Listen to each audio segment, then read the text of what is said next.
দেশের নির্বাচন যত দেরি হবে, প্রিয় সহকর্মীবৃন্দ, প্রিয় ভাই বোনেরা, এটি হচ্ছে বাস্তবতা, তত ষড়যন্ত্র বৃদ্ধি পাবে। আজকে আজকে বাংলাদেশ স্বৈরাচার মুক্ত হয়েছে। স্বৈরাচার মুক্ত হওয়ার পরে একটি অন্তর্বর্তীকালীন সরকার বর্তমানে দেশ পরিচালনা করছে। আমরা বিএনপি সহ সকল রাজনৈতিক দল যারা স্বৈরাচার বিরোধী আন্দোলনে ভূমিকা রেখেছিলাম, যারা স্বৈরাচারী ভূমিকা আন্দোলনে এগিয়ে এসেছিল, এগিয়ে নিয়ে গেছিল আন্দোলনকে, সেই সকল রাজনৈতিক দল মিলে বাংলাদেশের মানুষের সমর্থন নিয়ে এই কালীন সরকারকে আমরা সমর্থন দিচ্ছি। কেন? কারণ যেই অধিকার আদায়ের দাবিতে বাংলাদেশের মানুষ গত এক যুগেরও বেশি সময় ধরে বিএনপি সহ বিভিন্ন রাজনৈতিক দলের নেতৃত্বে আন্দোলনকারী, গণতন্ত্রী বিশ্বাসী বিভিন্ন রাজনৈতিক দলের নেতৃত্বে আন্দোলন পরিচালনা করছিল মানুষের অধিকার প্রতিষ্ঠার জন্য, রাজনৈতিক অধিকার প্রতিষ্ঠার জন্য, কথা বলার অধিকার প্রতিষ্ঠার জন্য, মানুষের মুক্তি, অর্থনৈতিক মুক্তি অর্জনের অধিকার প্রতিষ্ঠা করার জন্য। সেই লক্ষ্যকে বাস্তবায়নের লক্ষ্যে নির্বাচন প্রয়োজন। দেশের মানুষের ক্ষমতা দেশের মানুষের হাতে ফিরিয়ে দেওয়ার লক্ষ্যেই নির্বাচন প্রয়োজন, এবং এজন্যই অন্তর্বর্তীকালীন সরকারের মূল দায়িত্ব। হ্যাঁ, এখন এসেছে সংস্কারের বিষয়। প্রিয় ভাই বোনেরা, আপনারা সকলেই ওয়াকেফাল আছেন, দেশের মানুষ ওয়াকেফাল আছে যে বাংলাদেশ জাতীয়তাবাদী দল এই 1 মাস আগে নয়, 2 মাস আগে নয়, 3 মাস আগেও নয়, আজকে থেকে প্রায় 2 বছর আগে আমরা বাংলাদেশের এবং দেশের মানুষের উন্নয়নের জন্য 31 দফার একটি সংস্কার প্রস্তাব দিয়েছি।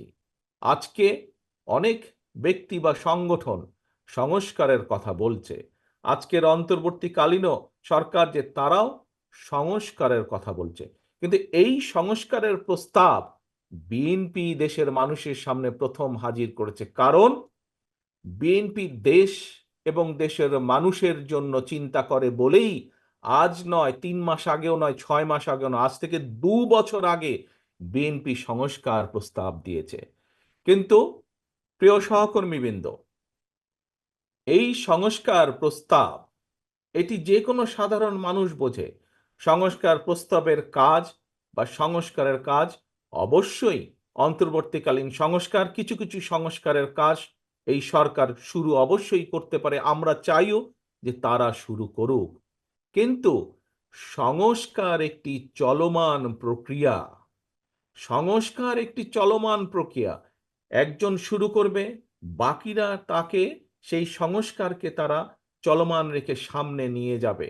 কারণ দেশের মানুষের চাহিদার সাথে সামঞ্জস্য রেখে পর্যায়ক্রমিকভাবে সংস্কার পরিবর্তিত হবে সময়ে সময়ে।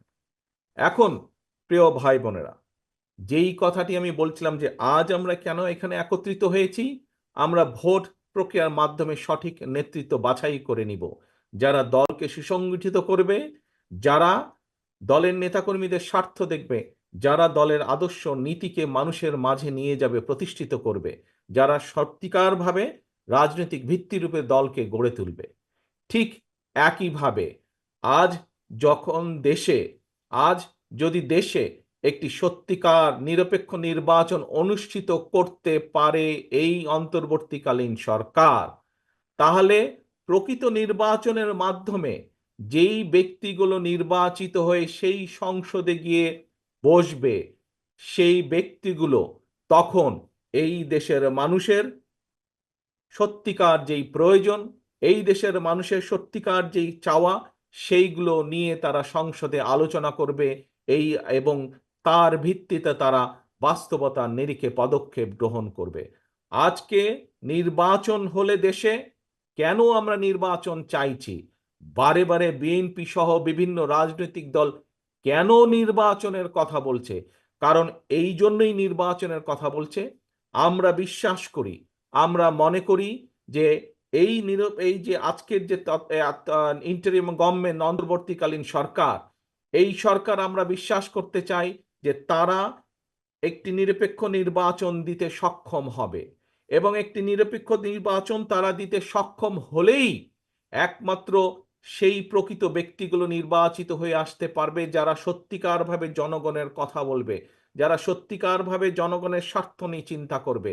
তাহলেই একমাত্র সংসদে বসে আলোচনা হতে পারে কিভাবে আমাদের দেশের ভবিষ্যৎ প্রজন্ম, বর্তমানে যে সন্তানরা, তাদের শিক্ষা ব্যবস্থাকে সুন্দরভাবে ঢেলে আমরা সাজাতে পারবো, যাতে করে তারা ভবিষ্যতে শুধু পুঁথিগত বিদ্যা না, তারা যে আমাদের মূল্যবোধ, সামাজিক মূল্যবোধ, সেই মূল্যবোধের আলোকেও শিক্ষিত হয়ে তারা দেশ গঠনের কাজে নিজেদেরকে নিযুক্ত করতে পারে।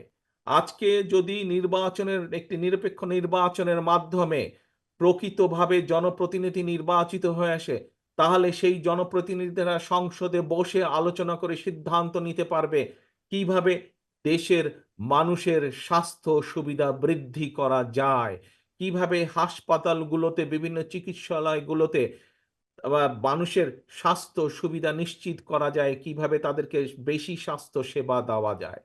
আজকে যদি সংসদে প্রকৃত জনপ্রতিনিধিরা নির্বাচিত হয়ে আসতে পারে একটি নিরপেক্ষ নির্বাচনের মাধ্যমে, তাহলে তারা বসে আলোচনা করে সিদ্ধান্ত নিতে পারবে কিভাবে বাংলাদেশের কৃষকদেরকে তাদের সমস্যাগুলো ধীরে ধীরে পর্যায়ক্রমিকভাবে কমিয়ে নিয়ে এসে কৃষকদের সুবিধা বৃদ্ধি করা যায়, কৃষকদের সমস্যার সমাধান করা যায়।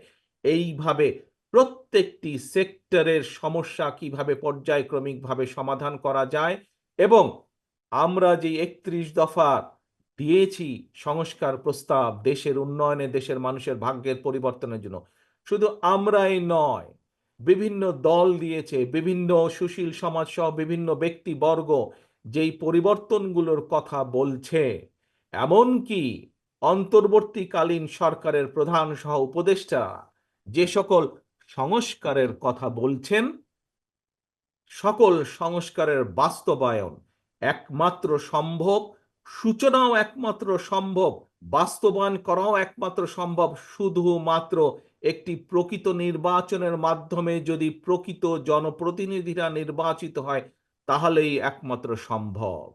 সেজন্যই আমরা বলছি, রাজনৈতিক দলগুলো বলছে কেন দেশে নির্বাচন প্রয়োজন। দেশের নির্বাচন যত দেরি হবে, প্রিয় সহকর্মীবৃন্দ, প্রিয় ভাই বোনেরা, এটি হচ্ছে বাস্তবতা, তত ষড়যন্ত্র বৃদ্ধি পাবে। যেই স্বৈরাচারকে যনগণের অভ্যুত্থানের মাধ্যমে হটিয়ে দেওয়া হয়েছে, যেই স্বৈরাচারের বিরুদ্ধে দেশের লক্ষ কোটি মানুষ বিগত এক যুগেরও বেশি সময় ধরে আন্দোলন করেছে, সেই স্বৈরাচার কিন্তু বসে নেই। সেই স্বৈরাচার কিন্তু তাদের ষড়যন্ত্রে, তাদের দেশি বিদেশি প্রভুদের সাথে মিলে বসে ষড়যন্ত্র করেই যাচ্ছে।